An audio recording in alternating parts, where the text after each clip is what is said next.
Welcome to another episode of Hutch on Hunting. This is Bruce Hutchin, your host, and we're heading to a man that's knows about food plots, knows about what it takes to put food plots in. His name is Paul Hollis, and Paul, welcome to the show. Thank you. Happy to be here.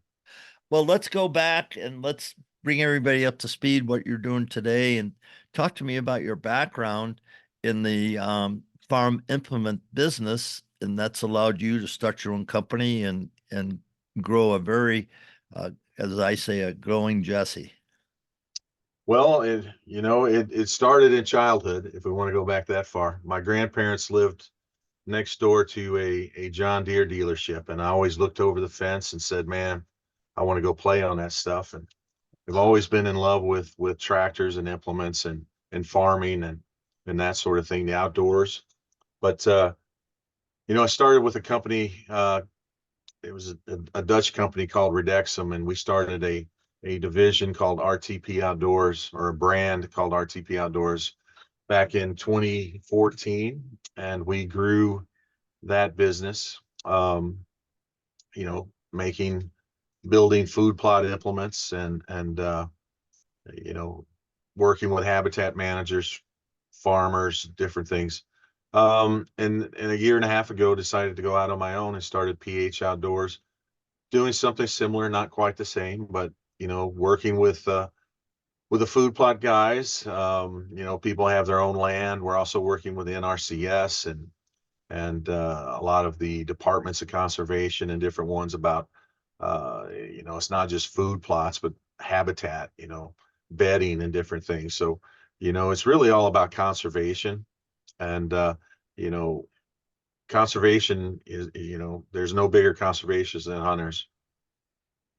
That be true, even though people are trying to take us away, and we're in a big fight with Proposition 91 here in Colorado that the anti-hunters, the radicals that want to see all hunting go away, are fighting to eliminate cat hunting. Now, food plots attract deer, uh, who attract the cats. So more and more food plots are, luring cats into these areas, and it's just interesting our landscape, as my friend Dan Gates likes to say, who's the tip of the spear for this initiative against the ballot. Our landscape is changing in the hunting industry. One thing that I know from being in the industry for almost 10 years now is that food plots have done more to help grow bigger deer, mature deer, and help people become better conservationists. And your thoughts on that statement? I agree wholeheartedly. And, I post a lot on Facebook, social media myself. I've got a, public figure page, but, food plots, initially we got into it for deer, but all animals benefit from it. And if you add bedding to that, um, you're creating an environment that supports all animals.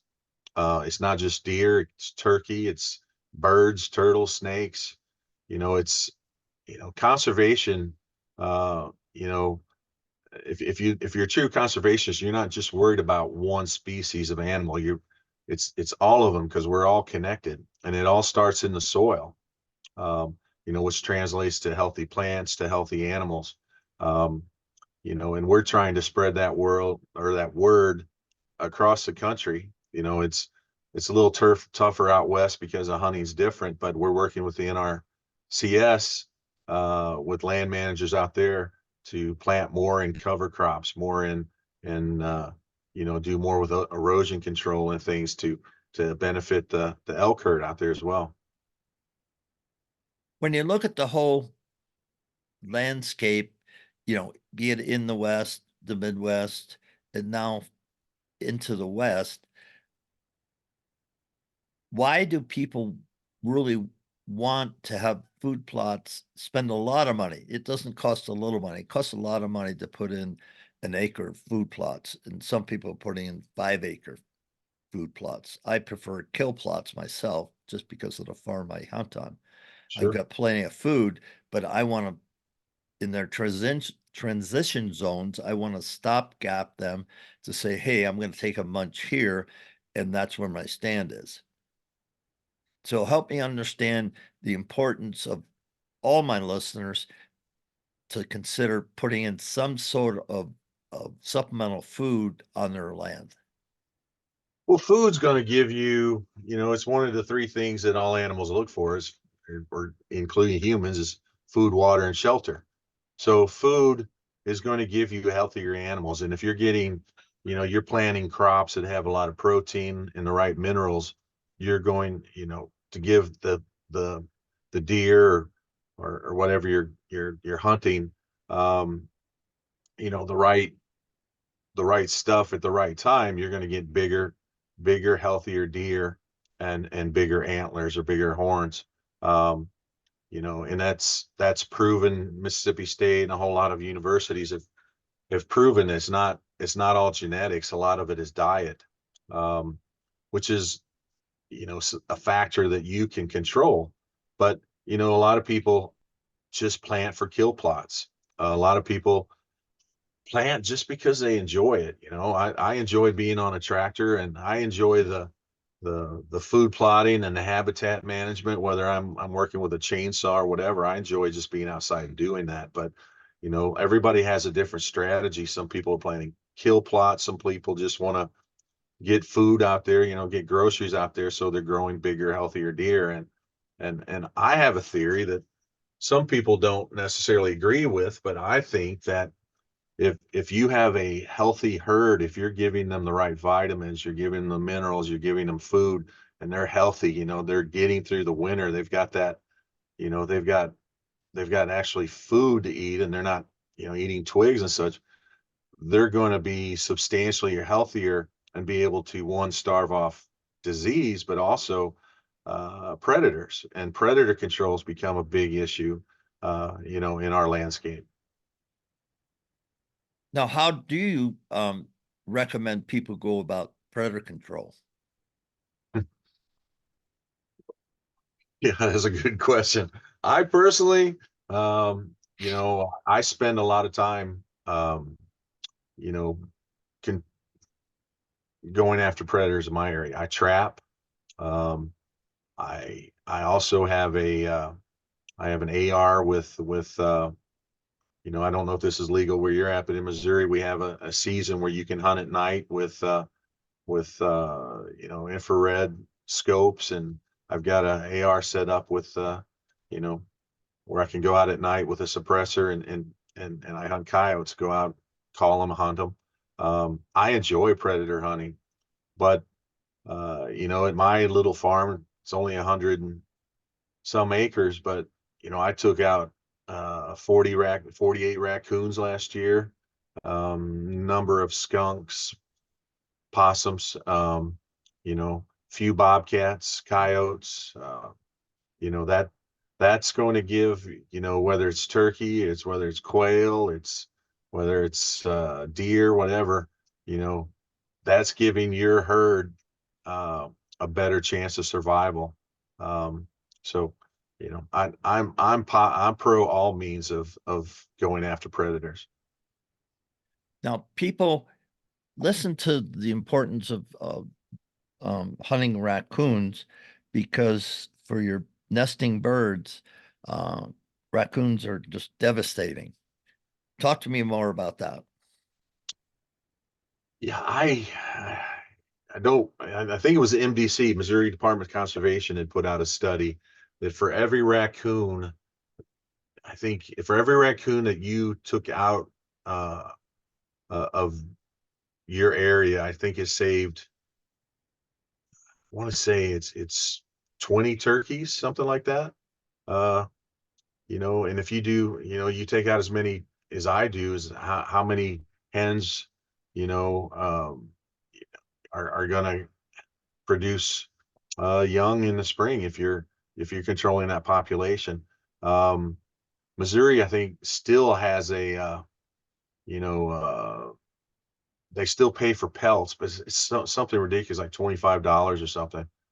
So people don't really hunt for that anymore. They need to raise the limit, or raise that kind of stuff, you know, to get more people out hunting, because predators are way out of control. I took out 48 raccoons in my area, and they're not just after turkeys. Um, they're after fish, they're after other, they've pretty much wiped out quail in the state of Missouri, between coyotes and raccoons. um, it's we've got to get more people out doing that, in my opinion. When you think, let's switch it up. When you think about your implement business, tell me about the products that you produce yourself or have somebody else produce them and you're selling them. What's your business model? We produce them. um,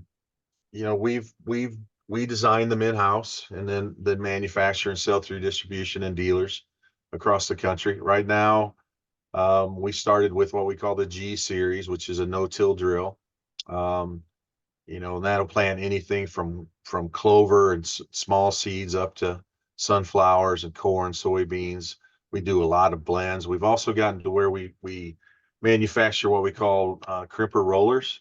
So if you're planting cover crops, you can lay that cover crop down and terminate it by rolling over it, pinching the circulatory system on the plant, so that plant creates a mat to control or suppress weeds. It also holds moisture. We had a horrible drought last year in Missouri and other parts of the country. So the more you can do without disturbing the soil, laying those plants down, holding moisture, helps to keep that plant going, that little seedling going. We've got on the drill, we have a small seed boxes available to where you can plant 2 seeds at different depths. We're working with the NRCS, actually, in New Mexico, to develop some native planters. We've got a lot of different things. The old company that I worked for, we were focused in a different direction. Now we're totally focused on the outdoors. So we've got 10 different machines that are all in the works, and I can't go into too much, but it's all going to be about habitat management. What's the price points of your machines or the implements? Yeah, on a 3-foot drill, which is kind of geared to a compact tractor or a UTV, you're starting in that around $11,000 range. If you get up into the big 10-footers, you're around 20, low 20s. Um, they're not cheap, but there's a lot of moving parts, a lot of steel, a lot of labor. There's a lot of love goes into those machines. Um, we're working on some minimum till machines that will be lower priced, but for no till, you've got to have a lot of weight to get those machines in the ground, especially in hard conditions. So, uh, yeah, they're not cheap.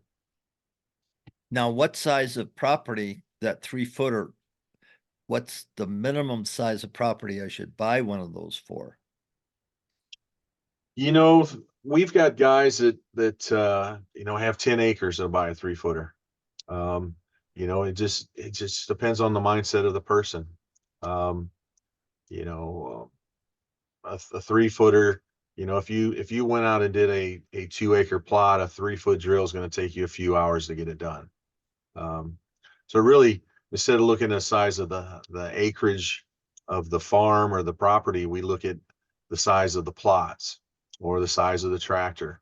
Um, we when you're no tilling, and you're doing a process like we do, where you crimp and plant, you're getting away from spraying, you're getting away from tilling, it's really 2 processes versus 5 processes. And if you're a weekend warrior like I am, you wanna be out there planting. It's enjoyable, but you've got to do timber stand improvements. You've got to put stands out to where you're doing placing stands, you're putting out cameras. you can't spend week after week out there planting. You've got to get in the get in the field, get it done because you've got other things to do, and you've got work and family and other things that also get in the way. Now for we talked about kill pots earlier because that's what I do, on the farm. Like we've got 300 acres, of which about 200 acres really is ag, and it's in corn, or it'll be in beans, or it'll be in alfalfa. What else does it grow? That's about it. And so it just rotates it. So we have our food plots, in the timber, and Mhm. they're, you know, an acre at most, if not smaller. So what's the best way for me to put in that food plot or kill plot? For you in the woods, Yep. yep. You're gonna start by, of course, clearing your acreage, knocking down the weeds, trying to get your stumps out, all that. But ideally, we recommend burn it off the very first time or spray it off, um, and then go in and no-till. Start with something to try to get your soil pH in good shape if it's not already. With a clover or something. Um, you know, Clover. What animal doesn't like clover? It's going to be an attractant. It's going to get into the late season. Um, but from there, once you start getting into that rotation, then you can put in corn or beans or different things. But start off with something easy like a clover, um, and go from there. Um, you know, every area is different. Every soil, every farm. I don't know where you're planting. Elevation has a lot to do with it. Out west we see a lot more alfalfa than we do here in the Midwest. Um, you know, I'd be curious to know where you're planting and where you've got 200 acres in ag. Is that In um, Wisconsin. oh, in Wisconsin? Oh my gosh. Wisconsin is one of our biggest market. There are so many outdoorsmen in the state of Wisconsin. Well, It there's is, half a million. There used to be 500,000, gun hunters for the opener. yeah, Wisconsin is absolutely one of my favorite states. We've got so many people, and if you go up there, you get outside of Madison or Milwaukee or some of the bigger towns, everybody hunts. It's Everybody such hunts. it's a Everybody hunts. beautiful state. I love it up there. So that would make sense why you're in corn and beans and got some. I was thinking maybe you were planting out in Colorado. No, no, Yeah. I don't own any land. And there are people on public land, they'll find their little honey holes and they'll just put out seed with minimal, effort. They'll put out seed and everybody benefits from that. But a lot of people, you know, including myself, I won't invest that when I'm too old. So I know I can go and well, I'm headed there in May turkey hunting, and then I'm gonna in one place and I'm gonna drop down on the farm and put in, the food plot. And so it's all in the timber, so it's shade. So I'm gonna have to clear off, and I can't get a tractor, even a small tractor. I might be able to get the gator in there, um, you know, to do some work. But there's trees. I mean, and the way I'm set up, it's old logging road that I Mhm. walk in on. And so I'm gonna cover that with a cover crop, with a clover or something like that. Sure. And then I'm gonna clean off as best I can and get some seed down to start something to get because the deer go through this place all the time. I mean, I'm almost 100%. Last year's the first year in 50 some years I didn't kill a doe or a buck off where my stand is. It's just that good, you know. And Is this your land? no, it's I've been hunting this family farm, not my family, but a family, since 1966. Oh, So wow. I'm as close to family. In fact, they had a discussion, you know, when the father died and the son took over, there was a meeting and they said, well, who's going to be able to hunt the farm and blah, blah, blah, blah. Well, only cousins and we got to reduce, outsiders, blah, blah, blah, blah. And one of the cousins said, well, what about Hutch? And he said, the farmer looked at him and said, well, what about Hutch? And nothing more was said. So I'm not a favorite of the cousins up there, but oh well. Yeah, it happens. Yeah, but How far north is it? Baraboo River, Baraboo, Okay. just outside of Baraboo. Yeah. Was gonna say if it was close enough and if there was a way to get a small tractor in there, I'd be happy to come up and help you out Yeah, and plan some for you.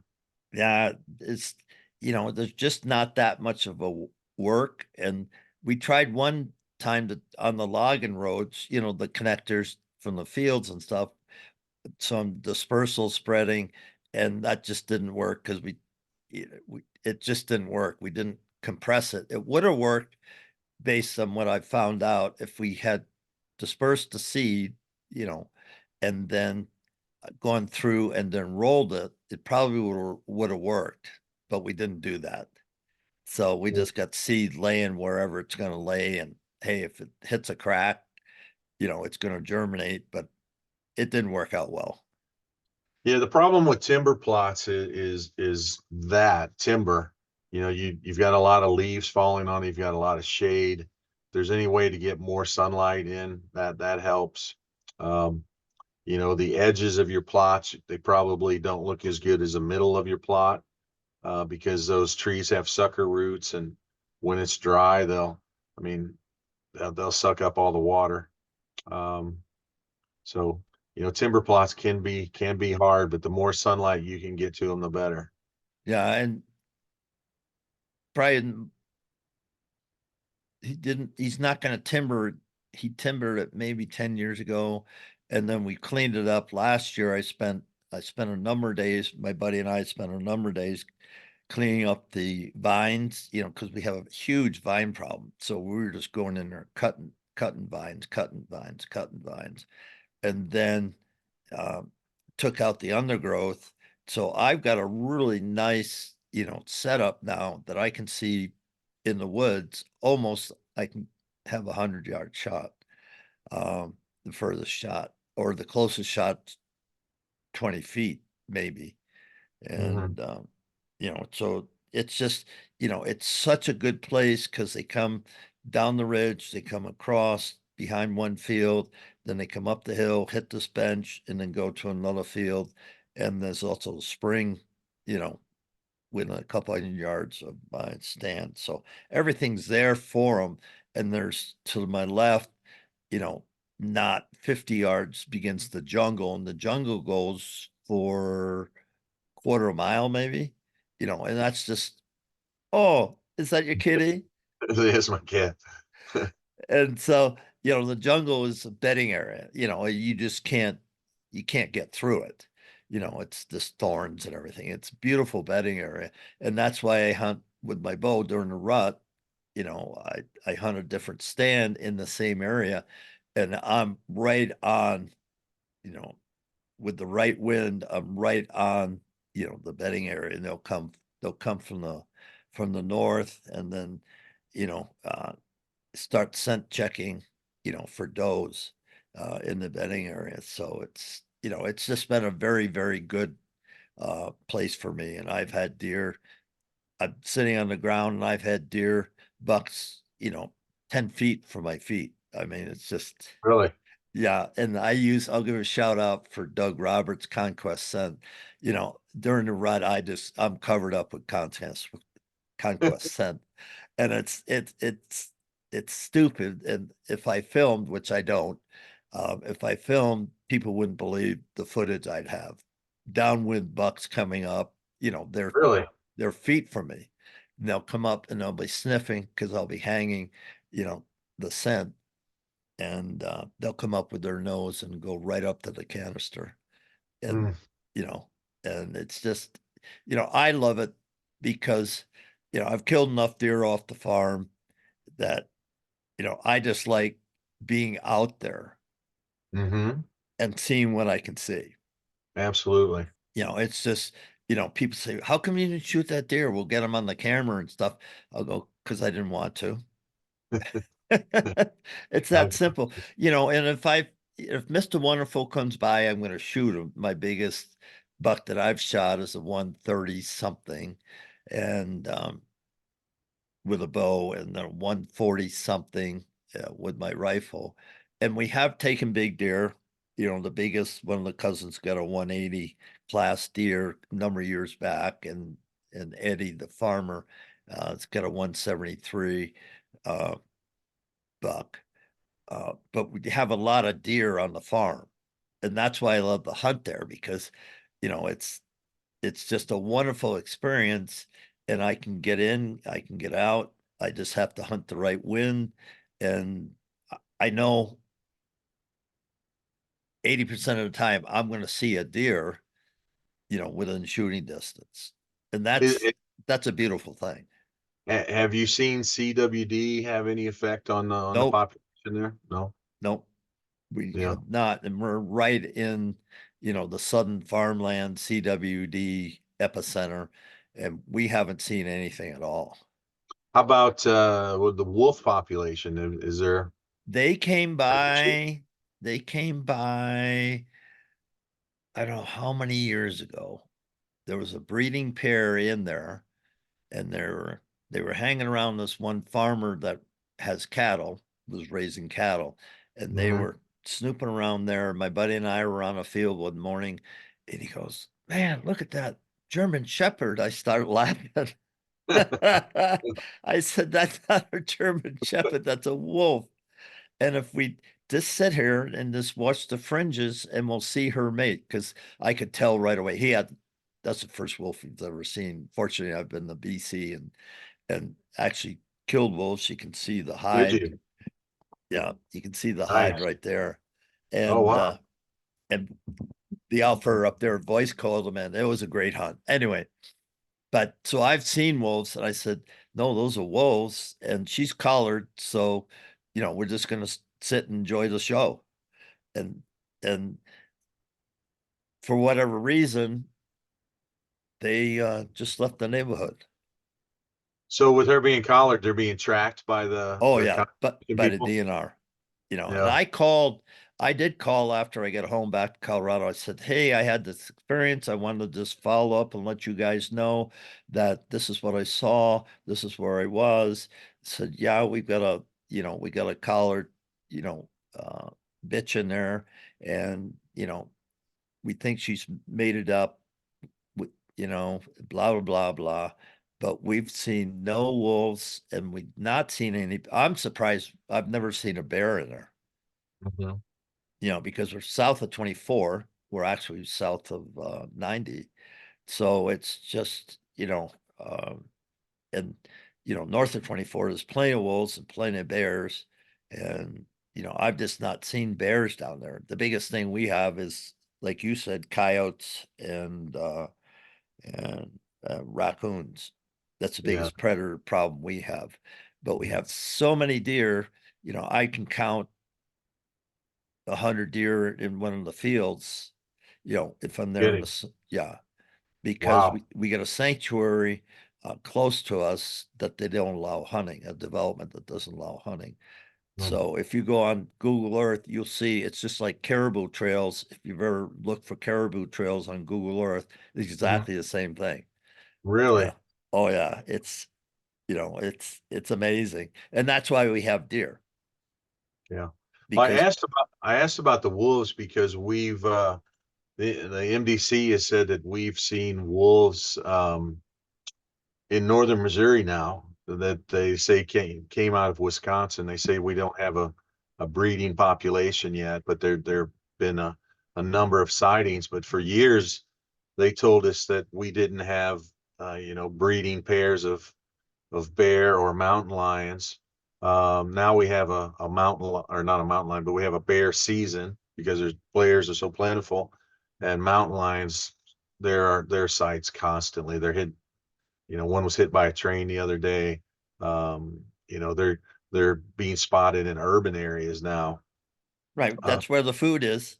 If you want to see mhm. cats, go where the food is. Quite frequently, they're being spotted on the interstates, and spotted in urban areas. So, I assume sooner or later we're going to see a breeding population of wolves in the state of Missouri as well. Yeah, there's no doubt. I mean, because they're not being managed, and that's the big thing that we're fighting with Save the Hunt Colorado is, they want to say no, no more hunting of cats. Well, that's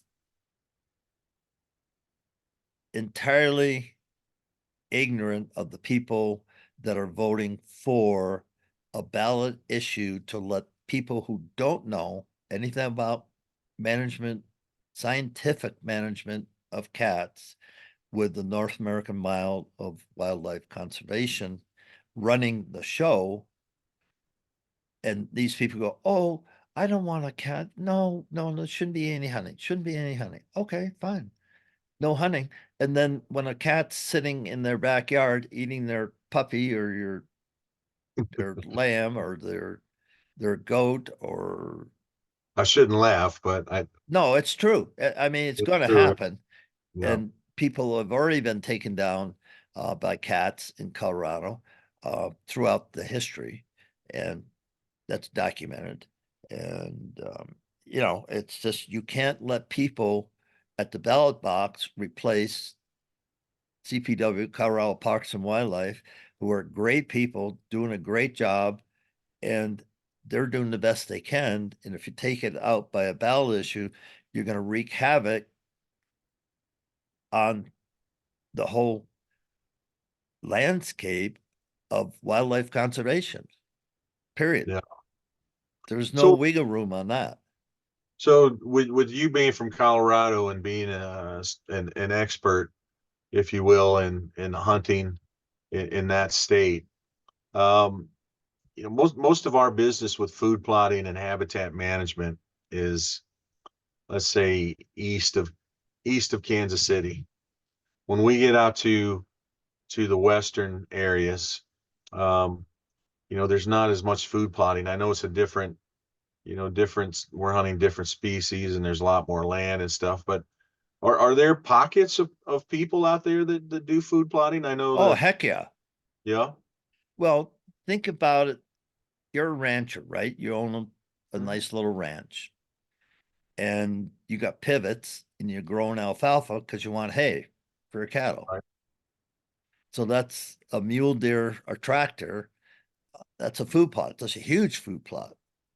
Then you subset that, you go along the drainages, Arkansas, South Platte, North Platte, and you get along these drainages and then good bottomland. Why? Because it floods. So you got good soil.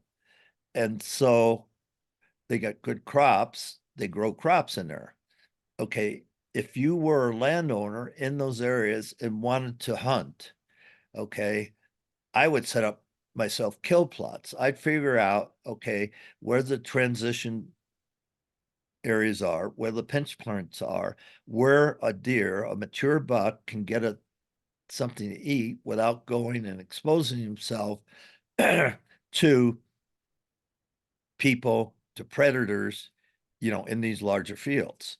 Hmm. And the other thing is because we know during the rut where the bucks are going to go. They're going to go where the does are. Right. So they're going to be searching. They're going to be going up and down these river bottoms looking for does to breed. And if those does are in these little pockets, that's better for the bucks, safer than going out into these expansive fields. You Hmm. got sunflower fields, you got wheat fields, you got you got corn, alfalfa, and they're huge. And instead of um, timber, we've got you got gullies and breaks, and we have cover that trap moisture so they'll brush up. Mhm. So it's just different. But if people really started thinking, they could set up these little kill plots. I was talking to a guy, and I just got to remember who it was. Ah, I don't know if it was a guy from Aeroseed or not, but let's say it was. He found this little honey hole at the heads of one of these um these cuts, and he put a food plot in there, and he put his blind up in the cedar junipers, and he had a 30-yard shot, sort of kind of down the hill, not sort of kind of down the hill to this food plot. But when the deer came out of this cut, this draw, they'd stop at the food plot before they went into the major fields. Mhm. So he'd catch them, just they'd have a few munches and then keep going on, but it was enough to stop them, and ergo kill plots. I elk hunt up in northeastern New Mexico, and the fellas that I hunt with, they plant alfalfa hay, but those fields where they plant the alfalfa is the only green vegetation for miles, Miles. miles, and they irrigate it, but it's green, it's lush. Every morning, that's where the elk herd's at. So we scatter and get around, try to get in cover around that alfalfa, but every morning you know where they're at. So I've always wondered why people out west who are, even if it was outfitters, why there isn't more guys that do that sort of thing, because it's Tradition. tradition. I think tradition, because we got to get up high. Uh, but I know more and more guys that do hunt um, their alfalfa, and it's not much of a hunt though. That's the other thing. Hmm. You get in there. I was in one place, and we couldn't hunt it because it was private land. You couldn't shoot them off the road.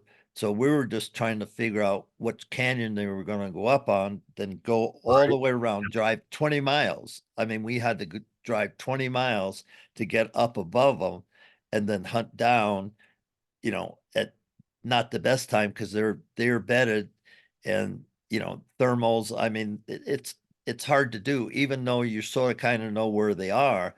It's really hard to find them. But getting back to my story, so we're in there at 3 o'clock, 4 o'clock in the morning. We park the truck because elk, they're not bothered by the trucks going up and down the road. And so we just park and listen, roll down to listen to the elk bugling and talking, and the cows mewing. It's like, oh my goodness, which way are they going to go? So you just sit there, sun comes up, and they start filtering back up these canyons. And Yep. this one herd will go south, the other herd will go north, and then you just follow them. One morning, we were driving out trying to follow up one herd, and another, just a small group, came bounding across. I told the guy, don't stop, don't stop, just go slow, Right. because stopping is the worst thing you can do, with the elk, because they'll just, they'll go back and they'll completely go away. I wanted to cross because then we could track them, up the canyon. And we did the Bolden. But anyway, um, it's and the guy was from Wisconsin. He says, that's what elk sounds like, isn't it? I said, yeah. And I said, unfortunately, you know, this was just a couple of years ago. I said, when I first started elk hunting, I could have taken you to 5 different places and get up in the morning about the same time, and you'd hear that, and they'd be huntable. And unfortunately, because of the number of people that come to Colorado, those experiences are getting fewer and fewer, you know, fewer uh, to experience. They exist, but it's just, it's tough. It really is Mm. tough to get in on a herd in public land. And guys do it every single year, but we're still hovering with archery tackle 10 to 15% on public land. Now, if you go on private land, it goes up. If you go on private land with an outfitter, it goes up.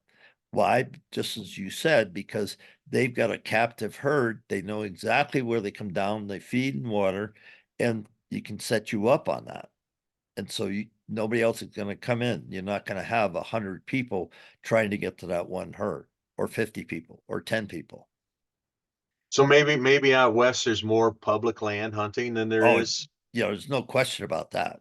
Maybe that's the difference. Yeah, it's just millions of acres Yeah. So I'd heard a of public land. statistic that I think it was may have been east of the Mississippi that 97% of the white-tailed deer that killed were killed on private land. Yes, I would Yeah. I would agree with that. Yeah. So that maybe that's the difference. Yeah, there's it the West is so huge with BLM, National Forest, but it's so accessible now for guys like me. I'm part of the problem. Why? Because somebody can call me and I can take them to 15 or 20 different units that I personally hunted and saying, here's the access points, here's the saddles, here's where the springs are, here's the information, and I'm part of the problem. But no, I am. Right. I Right. tell people all the time. I've got a guy calling me tomorrow, and signed up for my program and stuff, and he's going to want to know, where should I go? How should I do it? And I'll tell him. Um, but that's, and there's companies that are very, very successful doing that because people want to know and they don't want to pay outfitters.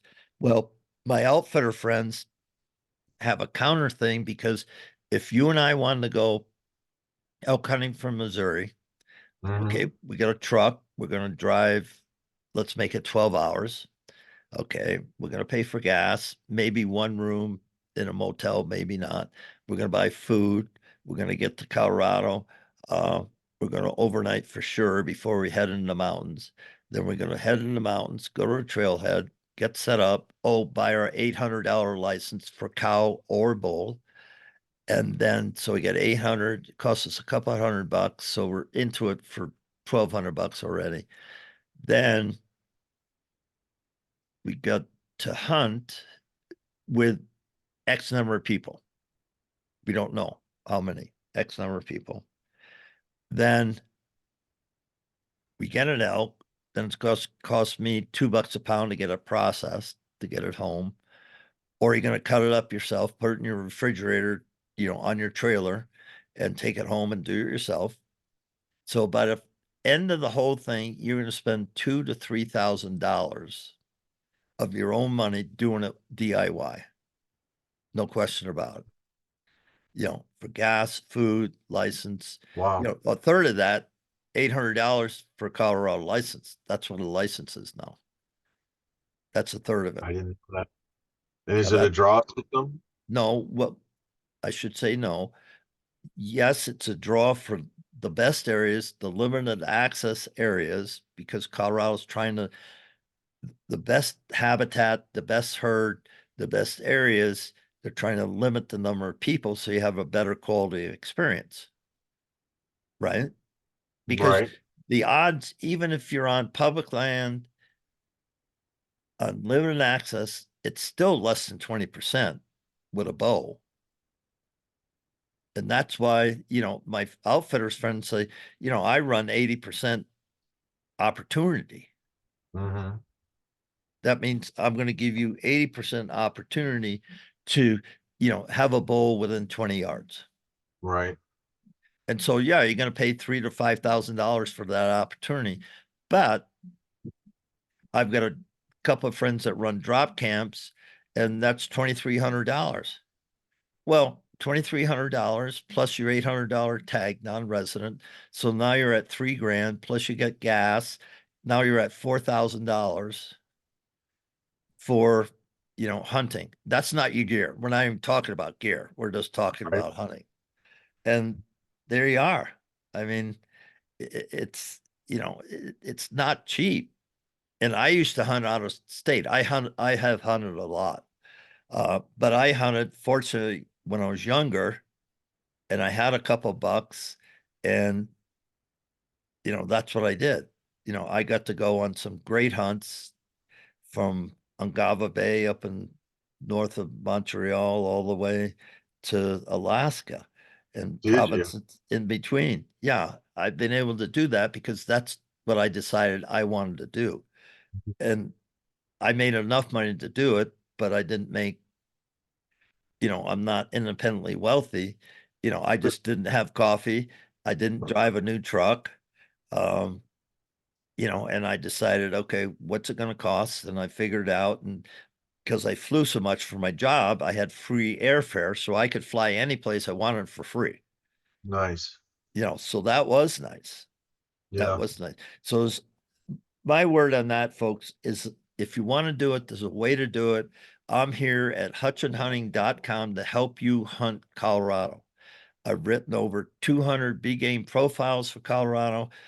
I know Colorado. There's no question about it. And um, you can Google me, whatever you want. You know, that's what I do. And Paul, he helps you plant a kill plot, a food plot that's going to enrich your herd. Because I was talking to the guy that knows a few things about deer hunting. He says, Bruce, give them groceries and they'll grow. And if you let them grow, let them mature. He said, genes are important. I understand that. But if you have a herd that you can protect, give them security and give them food, you're going to amaze what happens in 3 to 4 years absolutely. of quality deer management, QDM, DMA, or you know, yeah, QDMA. And if EDMA. if you follow that, then you're going to grow deer on any place. Because I get a picture the first hunt I was on 2-4. We got 4 basket bucks on the back of a truck in 1966. And Okay. they were 80-inch deer, 100-inch deer. We didn't care back then. They were deer, So we're going to shoot you them. were excited, weren't you? Oh yeah, excited. I was in college. I had never hunted deer, and my first time out, I shot 2 deer. And back then, it was you could group hunt, and it didn't matter if you had a tag, you had a tag, and Right. that's how it was. And that's a story for another time. The tradition of hunting in Wisconsin, as you've said, it's rich. Absolutely. I love it there. So, Paul, let's give a shout out for your company and give us some final thoughts. Yeah, we'd appreciate people checking us out at our website or our social media pages. Um, we're on Facebook, Instagram, Twitter, also on YouTube, but the website is ph-outdoors.com. You can find information. You can find my phone number if you want to talk food plots and implements. We're there for you. Um, we love talking to people, and the nice thing about our industry, like we were talking off camera there for a while, is these are my people. So I love talking food plots. A lot of our customers end up being long time friends. So yeah, I appreciate the opportunity. And Bruce, it's been good talking to you, man. I love hearing your stories. I'm sure sometimes maybe we'll share a cup of coffee or talk some more, because you you're a great part of this industry, and we appreciate what you do. Thank you so much. So, folks, on behalf of Hutchin Hunting, March 1st, open the application period for Colorado. Um, so you're probably hearing this, but it's going to be April when you hear this, but there's still going to be a secondary draw. There's still over-the-counter tags in Colorado. For this year at least. We don't know what's going to come up with a commission meeting. They're going to set the 5-year season structure here in June. So who knows what's going to happen? But that's why Hutchin Hunting exists, because you can reach out, call me and say, hey, Bruce, what's going on in Colorado? What should I do? What's my strategy? What's my hunt plan? That's what Hutchin Hunting is all about. So on behalf of Hutchin Hunting, on PH Outdoors, thank you so much for listening to the show. Thank you.